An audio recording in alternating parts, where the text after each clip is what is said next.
আওয়ামী লীগের নেতাকর্মীদের গেরিলা প্রশিক্ষণের ঘটনায় অভিযুক্ত ও সেনা হেফাজতে থাকা মেজর সাদিকের স্ত্রী সুমাইয়া জাফরিনকে আটক করা হয়েছে।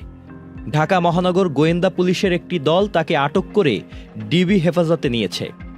ডিবির মিডিয়া অ্যান্ড পাবলিক রিলেশনস বিভাগের উপকমিশনার মোহাম্মদ তালেবুর রহমান জানান, রাজধানীর কেবি কনভেনশন হলের ঘটনায় সম্পৃক্ততার অভিযোগে সুমাইয়া জাফরিন নামে এক নারীকে ডিবি হেফাজতে নেওয়া হয়েছে।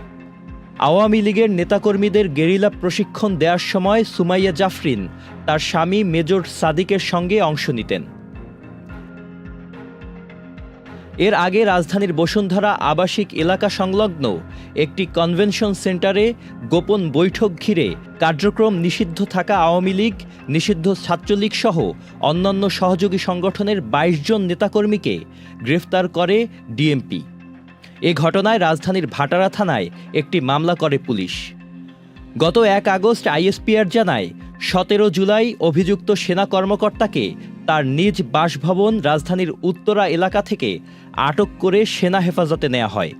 ঘটনাটির সুষ্ঠু ও নিরপেক্ষ তদন্তের লক্ষ্যে এরই মধ্যে একটি তদন্ত আদালত গঠন করা হয়েছে।